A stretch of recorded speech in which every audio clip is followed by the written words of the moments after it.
Are we going? Hare Krishna.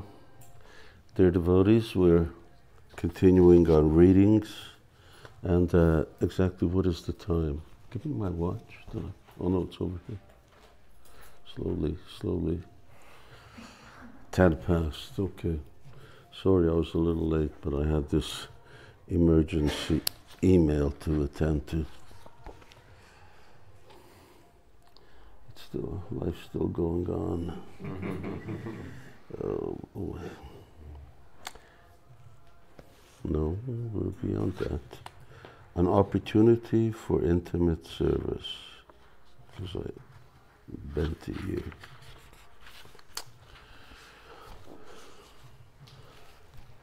Namo Vishnupadaya Krishna Prastaya Bhutale Srimati Bhakti Vedanta Swamini Namine Namaste Saraswati Deve Gauravani Pracharine Nirvishesha Shunyavadi Pradesh Tarine Shri Krishna Chaitanya Prabhu Nityananda Shri Advaita Gadadhar Shivasari Gaura Bhakti Vrinda Hare Krishna Krishna Krishna Hare Hare Hare Rama Hare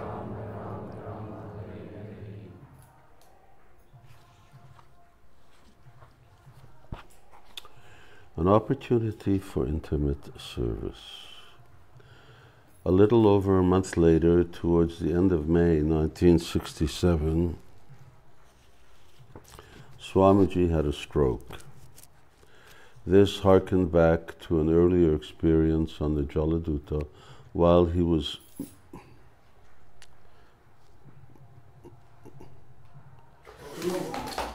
There's a reason why it's so long.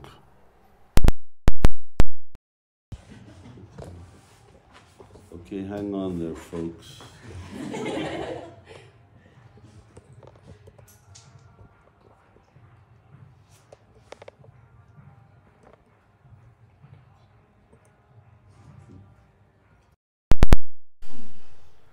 This harkened back to an earlier experience on the Jaladuta while he was making his way to America in September of 1965.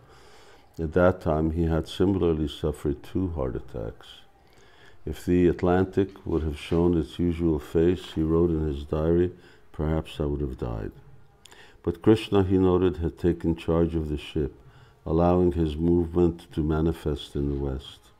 Still, after beginning his mission in both New York and San Francisco, with humble endeavors in Montreal and elsewhere, he again suffered from severe heart palpitations and a stroke which temporarily paralyzed his left side.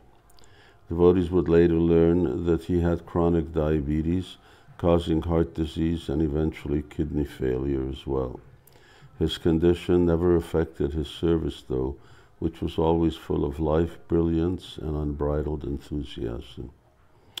The story of Swamiji's stroke is interesting, for it serves to further highlight the love his devotees felt for him, particularly in New York. For several days he had endured heart palpitations and a stinging on his left side. Both Achyutananda and Kirtananda would take turns massaging him, but aside from brief periods of alleviation, it only seemed to get worse. This reached a climax on Memorial Day weekend. Late one evening, Swamiji sat up on his bed, holding his head. He felt intense pain, which was visible on his face. His left arm began to twitch, and soon his entire left side was shaking with considerable force. Kirtananda was nearby, and Swamiji suggested that they chant together. The young disciple could see that Swamiji was not himself. I'm calling a doctor, said Kirtananda. No doctors. Get my beads, we'll chant. When Kirtananda returned with the beads, Swamiji asked him to massage his heart. Kirtananda did so, but immediately felt that his master's heartbeat was irregular. We've got to get you a doctor, exclaimed Kirtananda. Just do massage, Swamiji said, pointing to the region of his heart. He laid back and relished Kirtananda's determined bodywork, which seemed to help. He soon fell asleep, and the dutiful disciple quietly left the room. Seeing Brahmananda walking by, Kirtananda approached him and was visibly nervous. upset that the Swami might be critically ill. What should we do, he asked. What if Swamiji is preparing to leave his body? Brahmananda began weeping at the thought. He won't die, Brahmananda ventured. Krishna would not take him from us, not now. At that time, Swamiji requested three things. He wanted the newly completed painting of Lord Nrsingadev placed before his view, for this is the manifestation of Krishna who protects his devotees. Swamiji also asked all the devotees to chant the Nrsingadev mantra and Hare Krishna Mahamantra, and to thus pray for his recovery. Sure enough, devotees chanted all day and through the night at both the New York and newly opened San Francisco Center. The third thing that Swamiji asked was that Brahmananda read to him aloud from the Srimad Bhagavatam, the prayers of Queen Kunti. This was a Vedic queen whose poetry offers unique perspective on pain and suffering, seeing everything that happens as the grace of the Lord. More, she actually prays for setbacks, for they help one to think of Krishna. Quote, I wish that all those calamities would happen again and again, so that we could see you again and again, for seeing you means that we will no longer see repeated births and deaths. End quote of the Bhagavatam. Quote, I stumbled over the pronunciation of the Sanskrit word, recalls Brahmananda, and I felt self-conscious reading to him from the book that he himself had written, all the while being concerned over his deteriorating condition. Perhaps it was the first time that a student was personally reading to Swamiji from his books. This was an addition he had brought with him from India. Brahmananda remembers how Swamiji was brought to the hospital. His vivid recollection is preserved in Satsvarup Das Goswami's Srila Prabhupada Lilamrita. Quote, we brought the painting of Lord Nrsingadev into Swamiji's room, and we were all chanting. When Swamiji had to use the bedpan in front of Lord Nrsingadev's paintings, he begged forgiveness of the Lord. He could understand that Lord Nrsingadev was sitting right in front of him. I saw it as a painting, but Swamiji saw it as Lord Nrsinga himself sitting there. Swamiji's condition was getting worse, total bodily weakness and everything.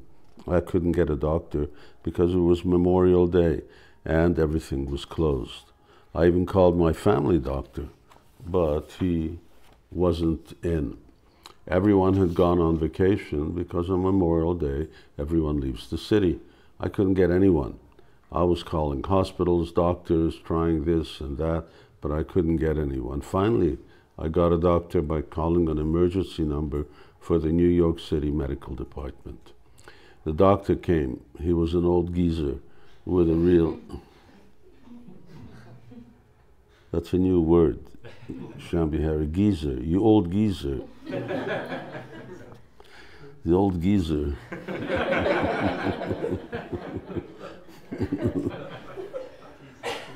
I teach him all this English culture. He was an old geezer with a real loud voice. When he saw Swamiji, he said, I think the old man is praying too much. I think he should get some exercise. He should go out for a walk in the morning. This is how Swamiji's regular practice of going for morning walks originated. The day after Memorial Day, we had to arrange for an ambulance. Beth Israel had no ambulance, so I called a private ambulance company. It was all arranged with the hospital that Swamiji would arrive at 9 o'clock that morning, but the ambulance didn't come until about noon. During this time, Swamiji kept moaning. Then finally the ambulance came, and they were horrible guys. They treated Swamiji like a bundle of cloth. I thought it would have been better if we had taken Swamiji in a cab. Of course, when I came from the hospital to Budapest Temple after the operation, I was in a ambulance, but they were quite nice. They're quite good, reasonable. The ambulance was really bumpy, I'll never go in an ambulance again. And but I remember when some days before my mother passed away, I went. I was here in Mayapur. I was around this time. I had to go to Toronto. I flew to Toronto. My mother was in hospital at that time because she fell down, and which is typical when people are getting old and they're approaching the time, they start regularly falling. And but my mother wouldn't. She refused to stay in the hospital, so she signed herself out. So I brought her in an ambulance, and I mean they treated her like a sack of potatoes. It was, and the most far out thing was getting in the lift going up to the 11th floor where her apartment was. So she was strapped up inside the thing, and then inside the sort of stretcher, hospital bed, something between the two, and then they sort of stood it up, and they just, yeah, for them it's just a bag of bones.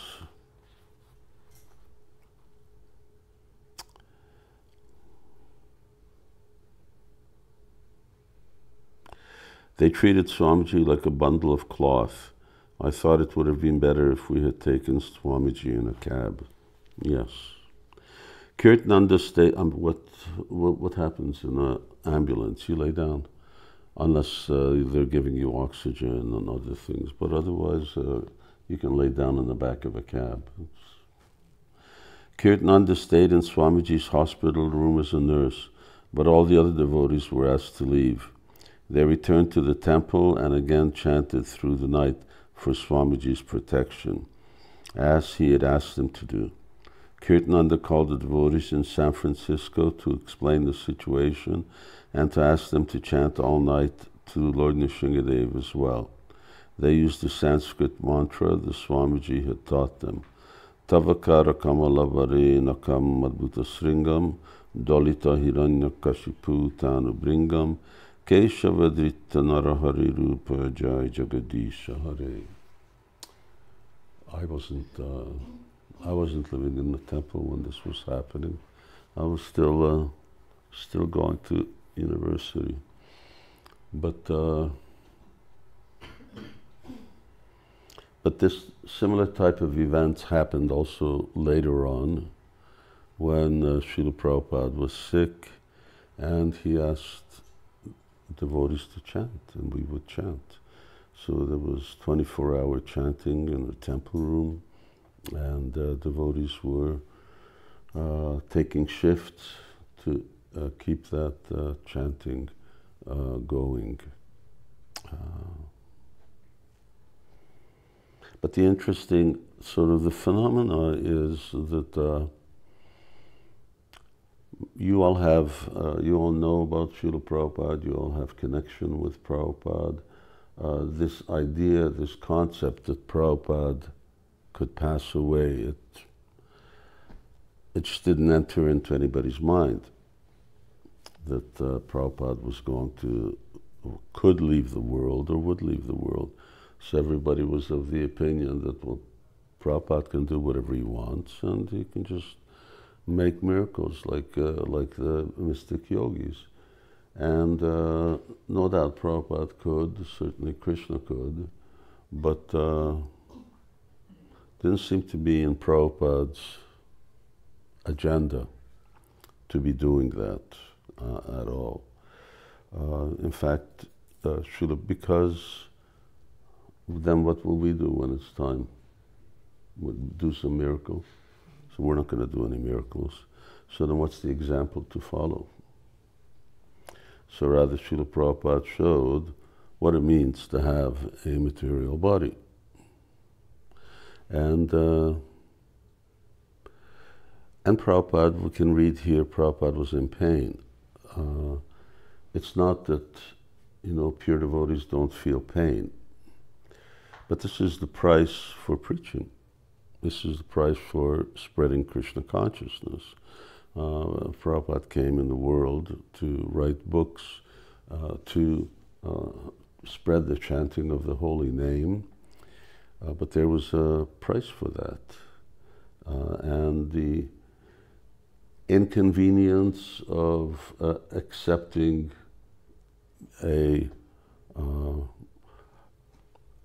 accepting the circumstances that conditioned souls will accept, or even advanced devotees will accept as they're passing through this life and ultimately leaving to death. Prabhupada had to show that example of how to deal with these things, because just like putting on a sari, putting on tilak, brushing your teeth, what the toothpaste is, Prabhupada showed us everything. Showed absolutely everything. Showed ladies how to part their hair in the middle, and so if Prabhupada didn't show it, who would? And this was the similar situation. Here they chanted this some years later, quite a bit, 5 years later, when another event transpired. Prabhupada then gave all the mantras that we sing at the present time. Namaste Namah Singhaya. With this traditional incantation, they added a personal prayer. Our master has not finished his work. Please protect him. When we asked Prabhupada what, and now this was in 77, what we should pray, because that was the longest period of time. Before then it would be a week, max 2 weeks. There was a couple of occasions, and then Prabhupada was sort of better. But when they asked Prabhupada, now we don't know how to pray to Krishna, what should we say? So Prabhupada did a little different than here. I don't know who, although I think our master has not finished his work, came from Prabhupada. So perhaps Prabhupada also gave this, but there he said, Dear Lord Krishna, if you so desire, please save Srila Prabhupada. So Prabhupada always wanted to emphasize this thing, that ultimately we are subordinate to Krishna's will. The entire incident brought the young devotees closer to Krishna. They realized how dependent they were on the Swami and how he tangibly connected them to the Supreme. By June 1st, other devotees began taking shifts in Swamiji's room, some giving him massage, and others some and some just offering their support and expressing concern. Swamiji was especially enlivened to hear that devotees both in New York and San Francisco had chanted and prayed throughout the night. This showed that his teachings were taken seriously. He had touched his young followers on a deep level. Still, the hospital was a bit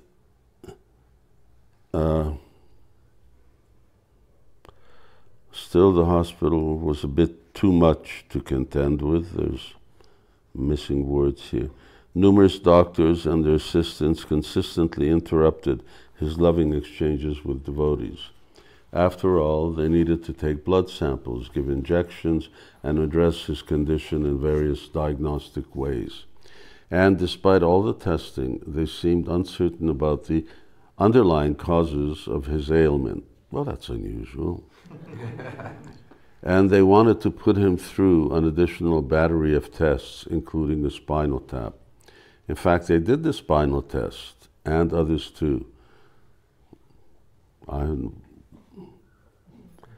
Once Shambhi Hari and I drove to the end of Hungary, where if you keep going any further, you fall down to a hospital, and we were gonna do test, and anyway, instead of doing it one way, they wanted to do spinal tap. I said, forget it, I'm not having anybody stick a needle into my spine. So we didn't, so we drove away and we didn't do it.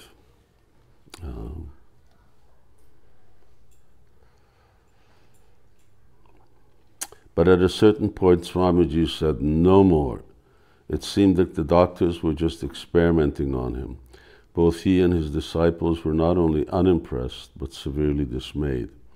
After some time, Swamiji seemed to improve, and with his increasing strength, he began to express his distaste for the hospital and their procedures. He had little faith in him. Krishna, he said, was in control. If God wants to kill you, then no one can save you. But if he wants to save you, then no one can kill you. As Swamiji was getting well, Brahmananda decided to give him a detailed breakdown of the temple's financial situation. Now, financial situation at that time means how many coins were in which bottle, because that's how Prabhupada, devotees didn't know. Well, Swamiji, how are we supposed to manage? And Prabhupada said, well, you take 4 jars,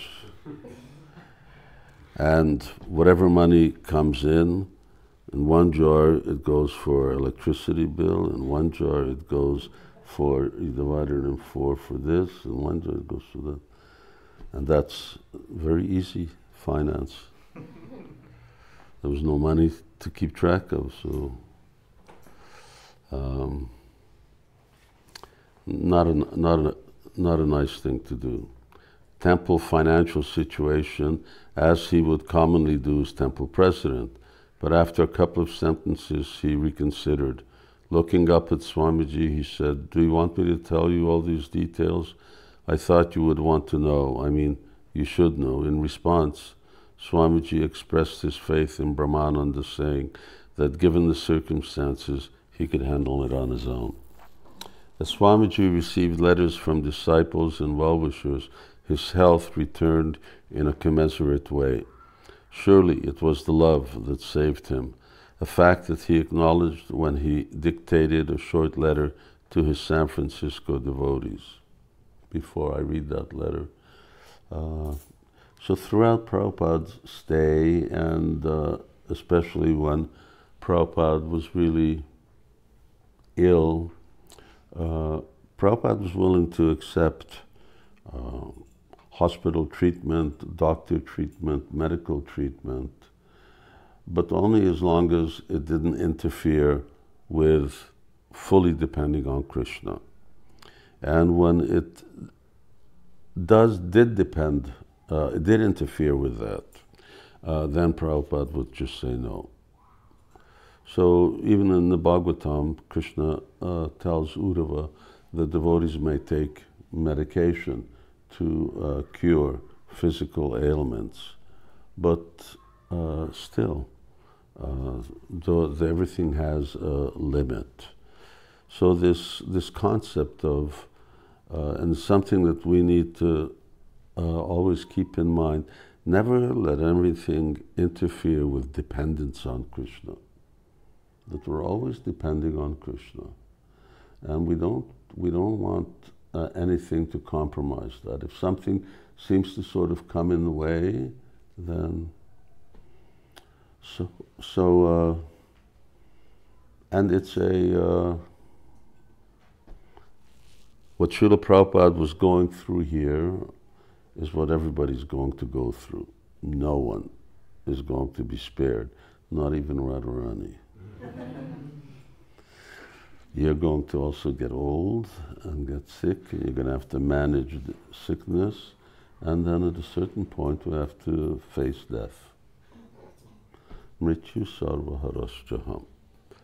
So it's a certain thing that we're all going to pass away, and we need to be very clear and be realistic at this point. Make a plan. Things may not be happening according to our plan, but certainly psychologically to be prepared is very important because it's not going to be easy, especially where pain is involved. So just in this last 2 weeks, last week I had one devotee who's passed away. She was how old? Satya? 70s. And this week another devotee, another lady, very nice devotee, passed away, but she was older. Yeah, she was late 80s.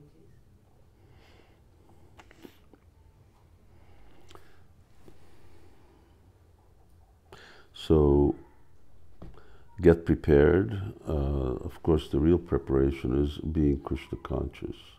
Krishnat vadiya pankaja pancharantam madhyai bhavishatu me manasarajams. So that our minds should be how to fix our minds on Krishna at such a time. If we can't, fix our minds on Krishna when we're living in the nice circumstances, sitting in a temple room chanting japa, how we're going to do it when the going gets really rough. So it's something to prepare for. And Prabhupada wrote this letter afterwards. My dear boys and girls, I'm so much obliged to you for your prayers to Krishna to save my life. Due to your sincere and ardent prayer, Krishna has saved my life. I was to die on Tuesday, certainly, but because you prayed sincerely, I'm saved. Now I'm improving gradually and coming to original condition. Now I can hope to meet you again and chant with you Hare Krishna. I'm so glad to receive the report of your progressive march and hope there will be no difficulty in your understanding Krishna consciousness. My blessings are always with you, and with confidence you go on with your chanting. Hare Krishna, Krishna Krishna, Hare Hare, Hare Rama, Rama Rama, Hare Hare. So Prabhupada said that, he said, yes, I was supposed to die, but all the devotees prayed, and he said, I told Krishna, he says, I've not finished my mission yet. So then Krishna says, all right, you do your nonsense. And then Prabhupada used that word. He said, whether it was Krishna who used that word, he says, you do your nonsense, and then you come to me. So it's very interesting, even whether it was the exact same word or it was a certain mood, but that Krishna considered that, you want to do this thing, spreading Krishna consciousness. Krishna was thinking, I want my associate back, I want my eternal associate back. So for Krishna, that was very important. And ultimately, when Krishna took Srila Prabhupada, he was 82 years old, which is really, really not old for someone who lived like Prabhupada, someone who never engaged in any kind of sinful activity. So, did you come for lunch, Radharani? Did you come up here thinking you were going to eat lunch? Sometimes. Yeah? Сегодня ты приходила? No. Yeah, when we were coming back, I started to worry. I said, Shambhi Hari didn't invite Radharani to Jagannath, and then in the meantime, maybe you're coming here for lunch and we're not eating here. But then you ate at home. Okay. Confident that his mission was now firmly established, he wanted to nurture the creeper of bhakti in the hearts of those who had begun the process. For this, he needed to leave the hospital. As if in immediate response to his desire, the devotees had rented a small seaside house in Long Beach, New Jersey, where he could go to recuperate before launching into his usual rigorous schedule. He could relax there with Kirtananda as his personal cook and two new devotees, Gaur Sundar Das and his wife Govinda Dasi from San Francisco, for general care in terms of housekeeping and overall assistance. But the doctors didn't want him to leave, and so it became a sort of tug of war between the Swamiji's disciples and the hospital staff. This is very funny. A humorous incident just prior to his exit from the medical facility is recounted in Satsvarup Das Goswami's Prabhupada Lilamrita, and it reads almost like a scene from a modern sitcom, if you know what a sitcom is. Quote, one day while Brahmananda and Gargamuni were visiting Prabhupada, the doctor entered and announced that Swami would have to go downstairs for an x-ray. No needle? Prabhupada asked. Yes, the doctor replied, it's all right. When the nurse brought in a bed on wheels, Prabhupada said he wanted Gargamuni to push it. He then sat on it cross-legged and put his hand in his bead bag. So you can just imagine what that looks like, Prabhupada. Prabhupada sitting, bead bag, cross-legged on the hospital bed being wheeled down. And Gargamuni, following the nurse, wheeled him out the door, down the hall, and onto the elevator. They went down to the third floor and entered a room. The nurse left them alone. Gargamuni could sense Prabhupada's unease. He was also nervous. It was such an unlikely place for him to be with his spiritual master. Then a different nurse entered with a needle. Time to give the Swami a little injection. No, Prabhupada shook his head. I'm sorry, Gargamuni said flatly, we're not going to do it. The nurse was exasperated but smiled. It won't hurt. Take me back, Prabhupada ordered Gargamuni. When the nurse insisted, Gargamuni acted rashly, his usual tendency, and stepped between the nurse and Srila Prabhupada. I'm ready to fight if I have to. I won't let you do it, he said, and wheeled the bed out of the room, leaving the nurse behind.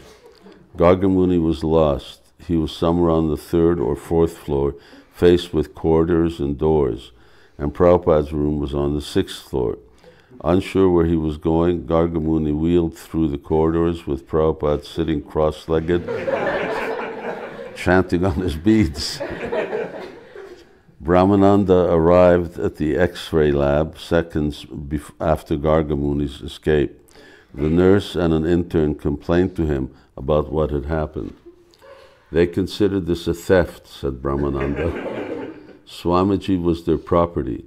As long as he was in the hospital, he was theirs to do whatever they pleased with.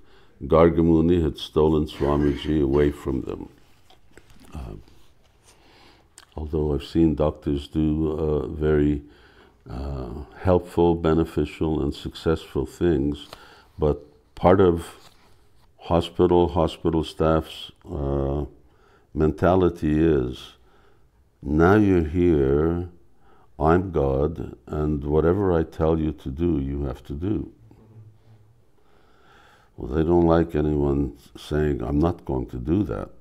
This is, what do you mean you're not going to do that? This is, I call the shots, and I'm telling you I'm not going to do that. But it's very important that devotees also have a clear idea of where they're going to draw the line, because they can't. Well, they will say, well, then, you know, you have to check yourself out. So check yourself out, I'm leaving. So, yeah, they considered it a theft. Gargamuni got to the elevator. He had difficulty maneuvering the bed and in his haste bumped into the wall. He forgot what floor Swamiji was on. He only knew that he was protecting Swamiji, who wanted to be taken away. When Gargamuni finally reached Prabhupada's room 607, an intern was there and spoke angrily. I don't care, Gargamuni said. He doesn't want any more needles or tests. He wants to leave. Brahmananda arrived, calmed his younger brother, and helped Prabhupada back into bed. But the die was cast, and it was clear that Swamiji wanted to leave. The doctor insisted that he stay a few more days, but admitted that he was improving. A couple of days later, Brahmananda and Gargamuni rented a car, gathered Swamiji's things, and escorted him out of the hospital. Several doctors and nurses tried to stop them, saying that the Swamiji was still not well and needed additional tests. But Brahmananda assured them that after the devotees would watch him closely and take good care of him. After some calming and restful days at the seaside property we secured for him, Brahmananda added, Swamiji will come back for a checkup. That was the end of Prabhupada in hospitals. And so, having spent roughly 1 week at the hospital, they left on the morning of June 8th.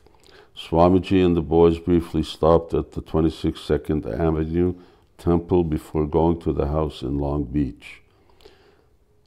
Long Branch? It's not Long Branch, it's Long Beach. And the small one-story cottage was in a quiet suburb and just a short walk from the beach. The backyard was enclosed by trees, shrubs, and flowers. It was the perfect environment for Swamiji to regain his health. When did we start? 8:10. 10 past. Okay, we'll leave it there. It's 7:45. My apologies. On Friday, we're having Kirtan. It's Advaitacharya's appearance day. So we're having Kirtan. And is today Raghunath Das Goswami's appearance day. And also Pundarik Vidyanidhi.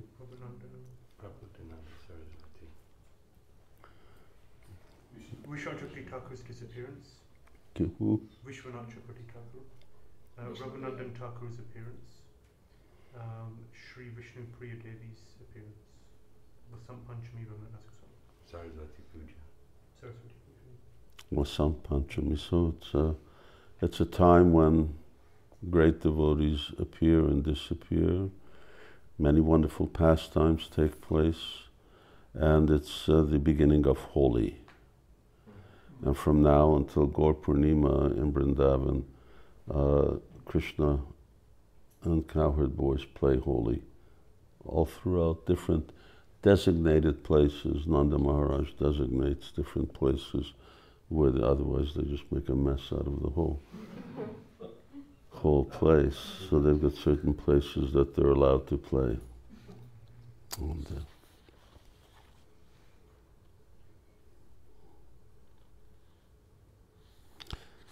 yeah, Prabhupada was resting for 3 weeks. Prabhupada's